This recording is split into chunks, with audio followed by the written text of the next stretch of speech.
it might appear reasonable to presume that only individuals who have reached adulthood possess the capacity to perpetrate truly horrific and reprehensible criminal acts. Heinous crimes that shock the conscience. However, the reality is that juveniles, even children, can be just as prone to engaging in actions that evoke widespread shock and horror. From a juvenile offender brazenly and callously taunting the grieving family of a victim in a court of law, to a pair of killers, a couple, shamelessly boasting and bragging about their recent murderous act on the popular video-sharing platform YouTube, to two siblings, brothers, brutally slaughtering members of their own family with knives, all in a twisted pursuit of notoriety and internet fame. These are just a few examples of the most notoriously feared young individuals currently incarcerated in correctional facilities across the United States. Let's commence our examination with T.J. Lane. First on our list is a convicted killer, a young man whose outwardly innocent facade and seemingly harmless demeanor effectively conceal the true monstrous nature that lies hidden beneath the surface. On the fateful day of February 27th, in the year 2012, the tranquil and unsuspecting small town of Chardon, located in the state of Ohio, was abruptly thrust into the depths of unimaginable tragedy and sorrow when a horrific shooting rampage unfolded at the local high school perpetrated by none other than T.J. Lane, leaving the entire community reeling in shock and disbelief in its aftermath. 17-year-old Zane, a student enrolled at Lake Academy Alternative School, entered the Chardon High School cafeteria that morning, seemingly like any other day, clad in a sweatshirt bearing the chilling inscription "Killer" emblazoned across the front, and armed with a .22 caliber handgun,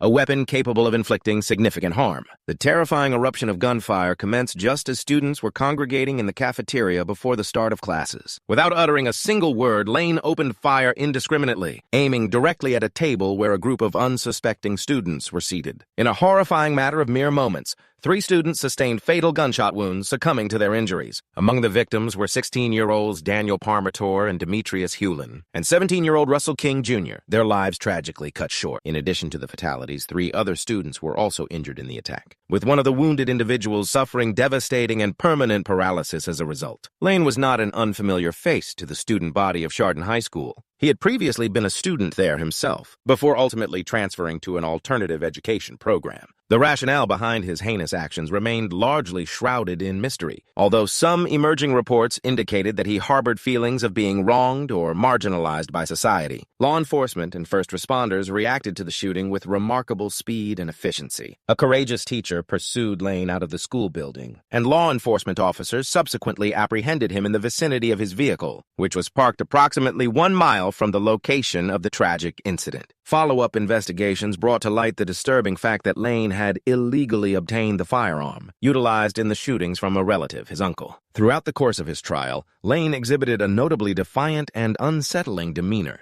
raising concerns among observers. He presented himself in court wearing a t-shirt bearing the chilling inscription "Killer" prominently scrawled across it, a disturbing message that he had personally written. Adding to the sense of outrage, he smirked and directed obscene gestures towards the grieving families of the victims, displaying a complete lack of remorse for his horrific actions. In March of 2013, Lane received a sentence of 3 consecutive life terms in prison, without the possibility of ever being granted parole. However, on September 11th, 2014, Lane, in conjunction with 2 other inmates, managed to escape from the Allen Correctional Institution located in Lima, Ohio. This alarming situation heightened public fear and anxiety due to Lane's violent criminal history and the potential danger he posed to the community. For an extended period during the intensive manhunt, his whereabouts remained unknown until he was eventually apprehended 6 hours later. In March of 2016, in response to elevated security concerns and the need to ensure public safety, Lane was transferred to the Southern Ohio Correctional Facility, located in Lucasville, a formidable fortress-like maximum security prison specifically designed to confine the most dangerous and high-risk inmates. An individual claiming to be a friend of Lane communicated with CNN, portraying him as nothing more than a typical teenage boy, and expressing utter astonishment and disbelief in response to the recent escape incident. He observed that while Lane frequently exhibited signs of sadness or melancholy, his everyday actions and interactions appeared to be within the boundaries of normalcy. Another individual within Lane's social circle offered perspectives into his experiences at school, disclosing that Lane was subjected to routine ridicule and harassment from his fellow students. This persistent bullying reportedly led Lane to construct emotional barriers and isolate himself, making him demonstrably hesitant or unwilling to divulge personal information or candidly discuss his life experiences with others. However, these collected accounts inevitably beg a crucial and deeply disturbing question. can the adversities that Lane encountered in his home environment and the relentless bullying he endured serve as a justifiable rationale for the heinous actions he ultimately committed? Alyssa Bustamante, in your professional capacity, have you ever encountered a case with such disturbing parallels? I can unequivocally state that I have not, and I sincerely hope to never again witness another case of this magnitude. In a chilling incident that sent shockwaves across the nation, Alyssa Bustamante, a 15-year-old resident of Missouri, gained notoriety as the Missouri Teen Thrill Killer, a chilling moniker reflecting the horrific nature of her crime. Her egregious offense, shocking in its premeditation, involved the meticulously planned murder of her 9-year-old neighbor, Elizabeth Olten. Outwardly, Alyssa Bustamante presented the facade of a typical adolescent girl, but her online presence and digital footprint painted a drastically different and far more sinister picture. This concealed darkness violently erupted on October 21st, 2009, when Bustamante deceptively lured her unsuspecting 9-year-old neighbor, Elizabeth Olten, into a secluded wooded area. It was there that she brutally strangled the young girl, severed her throat, and inflicted fatal stab wounds to her chest using a common kitchen knife. Following the heinous act, Alyssa concealed Elizabeth's body in a shallow, makeshift grave that she had manually excavated in the area behind their respective residences. This act of unspeakable brutality appeared to be a tangible manifestation of Alyssa's most deeply disturbing and violent fantasies. Her publicly accessible MySpace and YouTube profiles. Disturbingly, Alyssa Bustamante listed killing people and cutting as personal hobbies in her journal, offering a chilling glimpse into the violent tendencies that she secretly harbored. On the fateful day of the murder, Alyssa Bustamante documented her actions in her personal diary, revealing her premeditated homicidal ideations. She expressed a disturbing and morbid fascination with the sensation of taking a human life. Chillingly, she wrote, "I just took someone's life. I ended a human being. I strangled them, slit their throat, and then repeatedly stabbed them. Now they're deceased. At this moment, I'm unsure how I feel. It was an incredibly powerful experience. Once you overcome the initial shock and horror of realizing, oh my God, I can't believe I did this, it becomes quite enjoyable. Right now, I'm experiencing feelings of nervousness and my body is trembling. Okay, just breathing. I have to attend church services now. Laugh out loud." On the evening of October 21st, 2009, after Patty Price filed a missing person report regarding her daughter, Elizabeth Olten, law enforcement authorities initiated an urgent search and rescue operation. The investigation quickly led detectives to the residence of Alyssa Bustamante. Interviews conducted with her family members, coupled with the discovery of her journal, which contained highly incriminating entries, strongly suggested her involvement in Elizabeth's disappearance. During a grueling and intense interrogation, Bustamante was confronted with the damning evidence found in her journal entries. Under immense pressure, Bustamante ultimately confessed to committing the crime. Initially, she attempted to feign innocence, but her facade crumbled when investigators informed her they had obtained and thoroughly reviewed her journal. "Alyssa, we have your diary in our possession. We have read every single entry in your diary, including the final entry you made." When pressed further with no viable escape route remaining, Bustamante initially claimed that Elizabeth Olten's death was an unintentional accident. However, this fabricated story quickly unraveled, as she admitted to excavating the gravesite a full 5 days before Elizabeth tragically lost her life. Then, the lead investigator emphasized that a post-mortem examination would definitively reveal the precise cause of Elizabeth's demise. He pressed Bustamante further, pointedly inquiring, "Oh, in what manner did you end her life?" This crucial question elicited a chilling confession from Alyssa. "Yeah, I slit her throat. She perished. Oh, and I simply..." During her 2012 trial, Alyssa Bustamante, prosecuted as an adult, despite experiencing a tumultuous upbringing, entered a guilty plea to second-degree murder charges in an attempt to avert a life sentence without the possibility of parole. This strategic decision leaves open the potential for parole after a minimum of 30 years. However, a separate conviction for armed criminal action ensures that even if she is granted parole in 2042, she will face an additional 30-year sentence, effectively postponing her earliest possible release date to 2072, when she would be 70 years old. Our next case focuses on Lionel Tate. 2 young children are left unsupervised to engage in playtime, resulting in the tragic death of a 6-year-old girl. Was this simply a heartbreaking instance of innocent child's play gone terribly wrong? Or were there more disturbing, sinister forces at play? The incident unfolded on July 28, 1999 in Broward County, Florida. 12-year-old Lionel Tate was left alone in the company of his 6-year-old cousin, the Tiffany eunuch. The events of that day culminated in a horrific tragedy that would lead to Tate becoming the youngest individual in American history to receive a life sentence without parole. A sentence that offered no hope of release. He appears to be unresponsive, not breathing, and I attempted to administer cardiopulmonary resuscitation. Can you confirm if she is breathing or not? Is she exhibiting any signs of respiration? Negative. She is not breathing. There are no signs of respiration. Are you currently in close proximity to her? Are you by her side at this moment? Affirmative. I am with her. I am currently present at her location. It appeared that she had recently consumed food and there were remnants of food particles observed coming out of her mouth. On the evening in question, while Kathleen Grossett Tate was upstairs in the residence, presumably resting, young Tiffany Unick was entrusted to the care and supervision of Kathleen's son, Lionel Tate. A short time later, Lionel Tate alerted his mother, Kathleen, that Tiffany Unick was unresponsive and not breathing. A subsequent investigation brought to light the presence of significant bruising and injuries on the child's body. The severity of the injuries sustained by the child was consistent with the type of trauma typically associated with a high-impact collision, such as a vehicular accident. These injuries included, but were not limited to, a fractured skull, indicating a significant head injury. Further examination revealed a broken rib and internal hemorrhaging, suggesting substantial internal trauma. However, Lionel Tate offered an alternative explanation. Tate asserted that the injuries were unintentionally inflicted while he was mimicking or imitating professional wrestling maneuvers. During the course of the trial, Tate's defense team presented the argument that Tiffany Unick's death was an unfortunate and unintentional accident. The defense posited that the 12-year-old Lionel Tate, weighing 170 pounds, was merely engaging in playful imitation of the wrestling moves he had observed his television idols perform. They argued that he was attempting to replicate these moves with Tiffany Unick, who weighed significantly less at just 48 pounds. However, the defense's arguments failed to persuade the jury.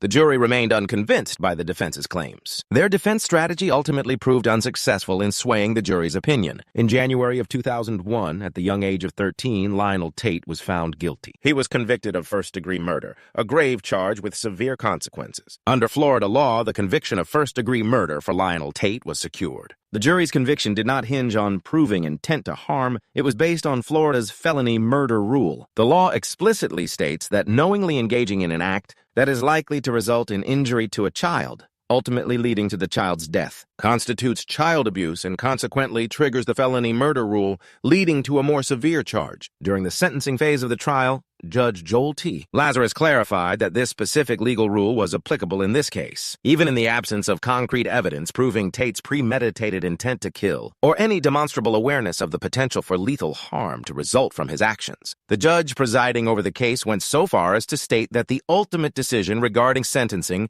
was not entirely within his purview. Consequently, Tate received a sentence of life imprisonment, a punishment typically reserved for the most heinous crimes. This extraordinary sentence was handed down without the prosecution needing to establish beyond a reasonable doubt that Tate possessed the intent, or a full comprehension of the deadly ramifications stemming from his actions. Understandably, the severity of the punishment ignited a firestorm of controversy, given the fact that Tate was a mere 12 years old at the time the tragic incident unfolded, resulting in the loss of life. Adding to the already complex situation, his victim, a young child, was only 6 years of age. Ultimately, after years of legal battles, Tate's life sentence was vacated in 2004 by an appeals court that determined, after careful review, that a comprehensive assessment of his mental competency had not been properly conducted prior to the commencement of his trial. As a direct result of this finding, Tate secured his release from prison under the terms of a plea agreement reached in January 2004.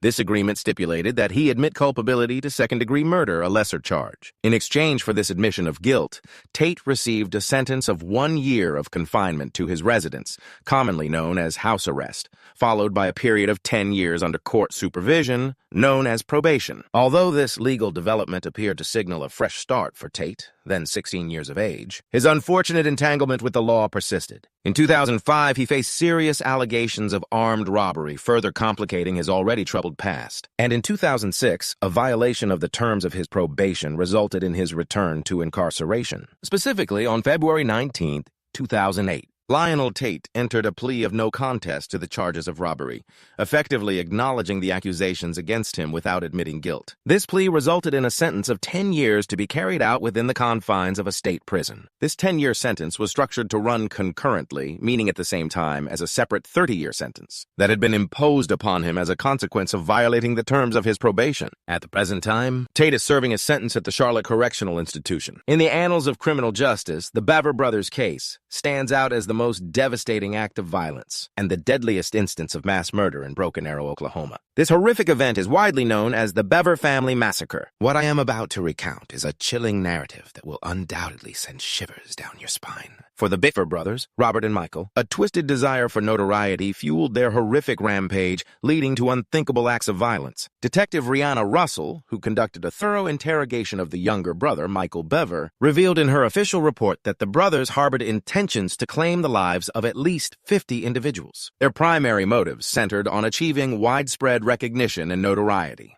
They craved a Wikipedia page dedicated to their infamy, and they yearned for extensive media coverage of their heinous acts. Tragically, this appalling sequence of events commenced on the evening of July 22, 2015, within the confines of their residence located in Broken Arrow, Oklahoma. Robert Bever, 18 years of age, and Michael Bever, 16 years of age, had clandestinely accumulated an arsenal of knives, which they subsequently employed to launch a brutal assault upon their unsuspecting family members. This horrifying ordeal commenced when Michael Bever, employing a deceptive ruse, lured his unsuspecting sister into a bedroom under the false pretense of displaying something on a computer screen. It was at this point that Robert Bever launched a surprise attack, ambushing his sister and inflicting grievous injuries, severely lacerating her throat and delivering multiple stab wounds. The commotion arising from the attack alerted their mother, April Bever, 44 years of age, who subsequently became the victim of a brutal assault at the hands of Robert Bever. Upon confronting her son, she sustained at least 48 knife wounds in a frenzied attack, succumbing to her injuries and tragically dying at the scene. The brothers then continued their violent rampage, moving from room to room. Their father, David Bever, became the next victim in this horrific spree of violence. David Bever, 52 years of age, endured a brutal assault, suffering 28 stab wounds and numerous blunt force traumas. Their youngest brother, Christopher Bever, a mere 7 years old, sustained 6 stab wounds in the attack. The brothers then targeted their sister, Victoria Bever, 18 years of age, inflicting 18 stab wounds across her neck, chest, back, and upper arm. Amidst this chaotic and bloody scene, 12-year-old Daniel Bever, amidst the chaos, Daniel managed to secure himself inside a room and contact 911 emergency services. However, his attempt to seek help was tragically thwarted when he was deceived into opening the door by Michael, who cunningly portrayed himself as a fellow victim. Presenting a facade of distress, Michael successfully lured Daniel into a vulnerable position. Upon gaining entry, the brothers launched a brutal attack, stabbing Daniel 9 times in a frenzied assault. Despite the horrific circumstances, Daniel's rapid thinking and desperate call for assistance proved instrumental in saving the lives of his younger sisters, 2-year-old Autumn and 13-year-old Crystal. Law enforcement officers swiftly responded to the scene, arriving promptly to intervene in the unfolding tragedy. In an attempt to evade capture, the brothers made a hasty escape through the rear of the residence. However, their flight was short-lived as they were quickly apprehended by a police K-9 unit in a nearby wooded area. Crystal Bever, a survivor of the horrific Bever family massacre, subsequently positively identified her older brothers, Robert and Michael, as the perpetrators of the heinous crime. This identification led to their being formally charged with 5 counts of first-degree murder and 1 count of assault with the intent to commit murder. The brothers entered pleas of not guilty to the charges brought against them. In separate trials held in 2016 and 2018, Robert and Michael Bever were found guilty on all counts in connection with the Bever family massacre. The court handed down multiple life sentences to each of the convicted individuals. Robert received the harshest penalty, being sentenced to life in prison without the possibility of parole. He was condemned to spend the remainder of his natural life behind bars. In contrast, Michael, due to his younger age at the time of the crimes, received life sentences with the potential for parole in the future. However, despite the theoretical possibility of release, his eventual freedom remains highly unlikely. Shifting our focus now to Heavenly Arroyo, we examine the disturbing case of a 15-year-old girl who brutally took the life of Ana Vasquez Rodriguez in an exceptionally savage act of violence. Arroyo, who had recently relocated to her great-uncle's residence on Johnson Street, was residing there alongside Ana Vasquez Rodriguez and her grandson. The residence, already brimming with underlying tensions, transformed into the scene of a horrific and violent crime. On October 6, 2019, a chilling incident unfolded. Arroyo's great-uncle had initially scheduled a journey to New York City with the purpose of securing critical legal documentation pertaining to her custody. However, this crucial trip was unfortunately delayed due to unforeseen vehicular complications. This unexpected setback resulted in Arroyo experiencing a significant surge in frustration and agitation. As the hours of the day passed by,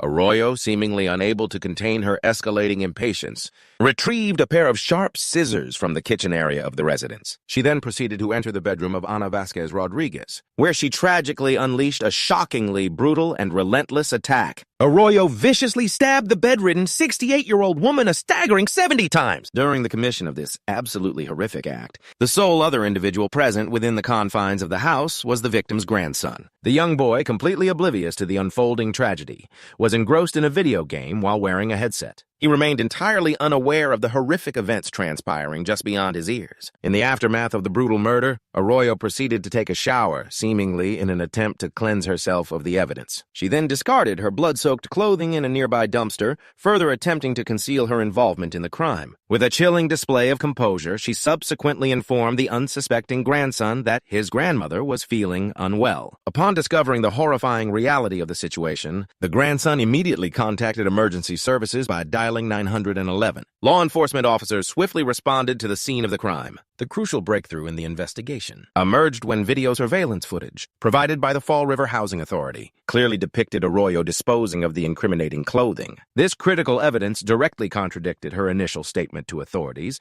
in which she claimed to have been outside with the dog and had allegedly witnessed a masked individual fleeing the scene. Once taken into custody, Arroyo's demeanor underwent a noticeable transformation. She proceeded to make several incriminating statements that further implicated her in the heinous crime. In a surprising display of nonchalance, Heavenly Arroyo stood in a Fall River courtroom, seemingly unfazed by the gravity of the situation. Smiling and casually flipping her hair, she faced a murder charge, a scene that stunned onlookers in the courtroom.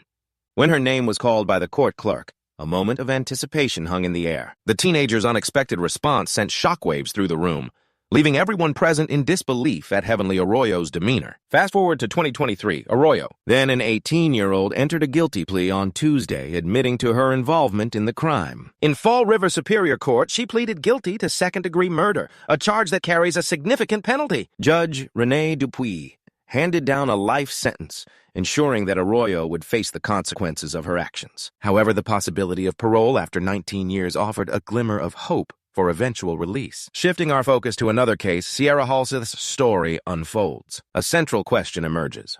What leads a teenager down a path culminating in such a horrific act of violence? While the Bever brothers craved media attention and notoriety, achieving it through the commission of heinous crimes, this particular case delves into the complexities of teenage rebellion and its devastating consequences. The story centers on a young girl and her boyfriend caught in a web of their own making. Their actions unfolded against the backdrop of a contentious custody battle between Daniel Halseth and his former wife, Elizabeth Halsey, a former state senator. Now known as Elizabeth Gillian, a chilling plot began to take shape with far-reaching implications. 16-year-old Sierra Halseth and her 18-year-old boyfriend, Aaron Guerrero, shared a brief but intense relationship. Their romance was abruptly cut short by parental intervention, as the couple's plans to run away to Los Angeles were discovered. On April 8, 2021, a pivotal day in their lives, Sierra and Aaron made chilling preparations for a violent act, purchasing a circular saw, along with saw blades, indicating a premeditated plan. They also acquired bleach, lighter fluid, gloves, and a drop cloth from various stores in close proximity to Daniel Halseth's residence. The following day, a gruesome discovery was made.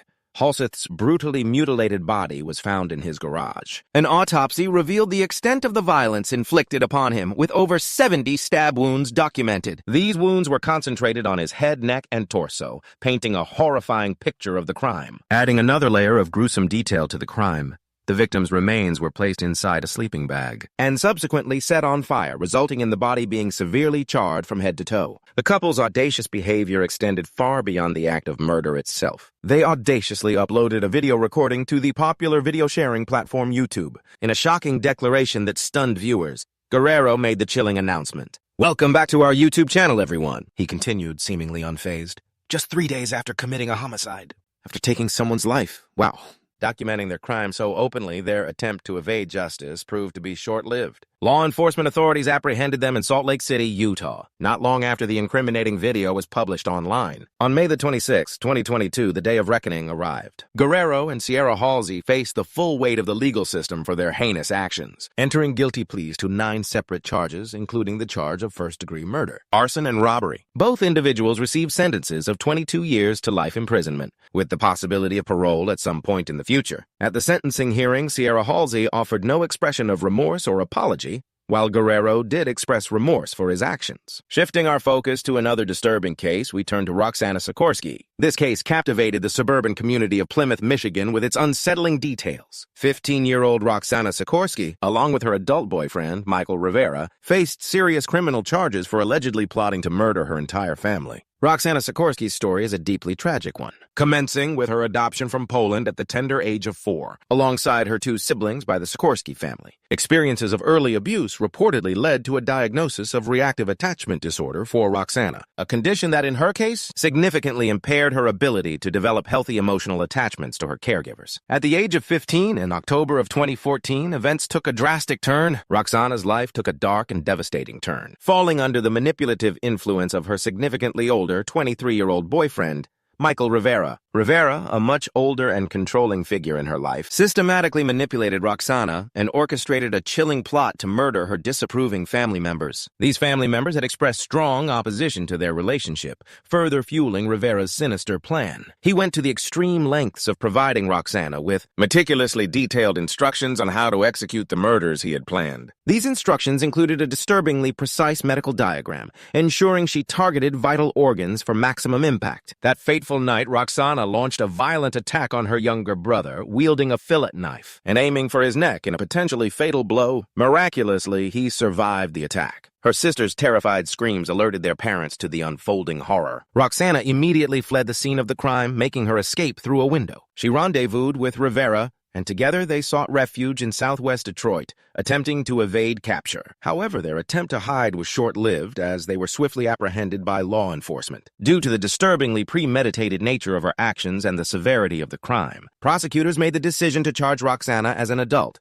holding her fully accountable for her role in the conspiracy. In March of 2016, a Detroit court handed down a sentence of 10 to 20 years in a state prison for her involvement in the conspiracy. The conspiracy to commit the unthinkable act of killing her own family resulted in a starkly contrasting life sentence for Rivera the year prior in 2015. Roxana's parents were utterly devastated by the court's decision, reeling from the shocking turn of events. They firmly believed that she never truly harbored the intention to harm them and that she was a victim of Rivera's manipulation. They felt strongly that she had been coerced and unduly pressured into accepting the plea deal, without their crucial input or consent. Roxana's mother, Laureen Sikorsky, publicly voiced her deep distress and anguish over the situation, emphasizing Roxana's desperate need for ongoing and intensive psychological help and treatment. She argued that Roxana remained emotionally and psychologically fragile, and that the harsh environment of an adult prison would irrevocably shatter her already delicate emotional state. She posed the poignant question, how could sentencing her as an adult possibly contribute to her rehabilitation and well-being? Seeking to provide context and understanding, Roxana also shared her perspective on the events that led to this tragic outcome. He described the cut as being clean and precise, like slicing through a tomato. My initial reaction was one of disbelief and confusion. He specified the location as the neck and even sent me a photograph depicting a severed artery. He indicated the precise point on the neck, right here, where such a devastating injury could be inflicted. The individual in question, Eric Smith, was at the center of a case that garnered significant national media attention across the United States. He reassured his mother, saying, "It's all right, Mom. I can go there by myself." These were the last words Doreen Roby would ever hear from her 4-year-old son, Derek Roby. Let's delve deeper into the details of this infamous case. On what appeared to be an ordinary summer day, August 2nd, 1993, the peaceful atmosphere of Savona, New York, was shattered by a horrific act of violence. 13-year-old Eric Smith encountered 4-year-old Derek Roby, who was making his way to a summer camp program at a nearby park. In a disturbing turn of events, Smith enticed the young boy into a secluded, wooded area under the false pretense of showing him a shortcut. It was in this isolated location that he tragically ended the young boy's life, first by strangling him until he lost consciousness, and then by dropping a heavy rock onto his head. Following this brutal act, he took a container of Kool-Aid from Roby's lunchbox and poured the beverage into the boy's open wounds. Later that day, the full horror of this tragic event unfolded. When Derek's mother arrived at the designated pickup spot at the park, only to discover the devastating news that her son had never arrived at the camp. After an extensive search, Derek's lifeless body was discovered in the woods, mere yards from the park, with the perpetrator still at large. A wave of fear swept through the community of Savona as parents worried about the safety and well-being of their own children. No one could have suspected that the perpetrator was the seemingly innocent-looking Eric Smith. Overwhelmed by a profound sense of guilt, by August 8th, Eric confessed to his mother, admitting his culpability in the death of Derek that fateful night. The Smith family promptly reported this disturbing revelation to law enforcement authorities. This horrific act of violence had shocked the community. I believe everyone in the community, including myself, initially assumed that the perpetrator was an adult. Given the sheer brutality and heinousness of the crime, how could someone so young commit such a horrific act? As a consequence of his actions, Eric was subsequently tried in a court of law as an adult, a decision which etched his name in the annals of New York State history as the youngest individual ever charged with murder. Throughout the course of the trial, specialists conducted a battery of comprehensive medical examinations, including in-depth assessments of his brain function and hormonal levels, seeking a potential explanation for his violent behavior. However, despite rigorous testing, no physiological abnormalities were detected that could definitively account for his actions. Court documents revealed that Eric, often subjected to social isolation and bullying due to his physical appearance, experienced significant social difficulties. Just 1 week following his confession, Eric was found guilty of second-degree murder and received his sentence. On November 7, 1994, at the tender age of 14, the judge handed down the maximum sentence permissible under the juvenile justice system guidelines applicable at that time, which amounted to a sentence of 9 years to life imprisonment. Eric Smith spent nearly 3 decades incarcerated, enduring the harsh realities of prison life. Throughout his lengthy period of confinement, Smith was repeatedly denied parole on numerous occasions. The parole board consistently expressed serious reservations regarding the potential risks associated with his reintegration into society. Over the years, Smith actively participated in a variety of rehabilitation programs and consistently articulated genuine remorse for the crime he committed. In 2021, following a protracted series of parole hearings, Eric Smith was ultimately granted parole and released from prison. Joshua Phillips, having spent my formative years incarcerated, I have borne witness to unspeakable horrors and endured the depths of despair in the darkest corners of the correctional system. On multiple occasions throughout this arduous journey, I found myself teetering on the precipice of self-destruction,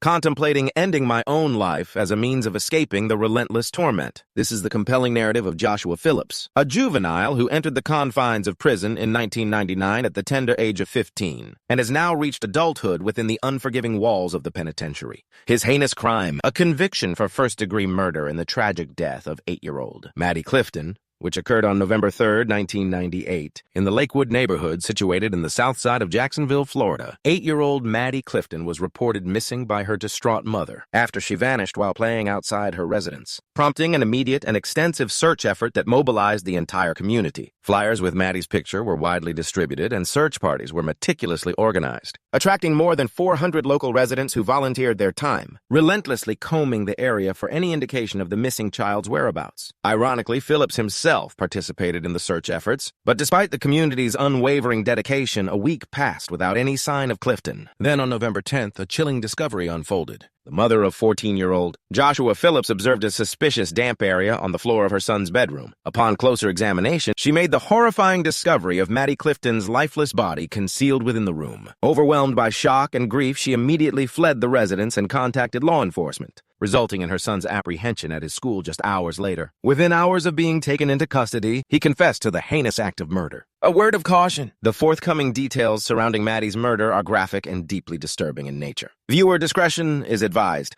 The following content may be disturbing to some audiences. On November 3, 1998, a tragic chain of events unfolded in Jacksonville, Florida, forever altering the life of young Joshua Phillips and those in the community surrounding him. According to Phillips's account, 8-year-old Maddie Clifton, a neighbor, came to his residence with the intention of engaging in a game of baseball. Phillips, fully aware that he was prohibited from having companions at his home during his parents' absence, nevertheless consented to participate in the game. This decision would lead to a horrific and irreversible turn of events. Tragically, during the course of the game, Phillips unintentionally struck Clifton in the eye with the baseball, inflicting a substantial and alarming injury upon the young girl. Overwhelmed by panic and consumed by fear of his father's potential retribution, particularly due to his father's documented history of alcoholism and strict disciplinary practices, Phillips made the ill-fated decision to drag Clifton into his house in a desperate and misguided attempt to conceal the incident and mitigate the potential consequences. Once inside the confines of his residence, Phillips's panic escalated dramatically, leading him to attempt to silence Clifton's cries. He struck her repeatedly with the baseball bat, then concealed her injured body beneath his bed, attempting to maintain a semblance of normalcy upon his father's return home. Later, upon realizing that Clifton was still alive and hearing her agonizing moans, Phillips' reaction was both drastic and tragically fatal. He launched a further attack upon the already gravely injured Clifton, inflicting multiple stab wounds to her chest and throat with a knife, taken from a Leatherman tool, ultimately resulting in her untimely demise. In a chilling attempt to conceal the evidence of his crime, he utilized air fresheners to mask the odor of the decomposing body. In the aftermath of the horrific murder of 8-year-old Maddie Clifton, 15-year-old Joshua Phillips was subsequently charged as an adult with first-degree murder. He received a sentence of life imprisonment without the possibility of parole, narrowly avoiding the death penalty due to his age at the time of the crime. As of recent updates, Joshua Phillips, now 40 years of age, remains incarcerated. Ibarra continues to serve his sentence at the Cross City Correctional Institution, remaining behind bars. We appreciate you taking the time to watch this in-depth report. For more compelling narratives and related investigations, please explore the additional resources provided on screen. We encourage you to delve deeper into these important stories.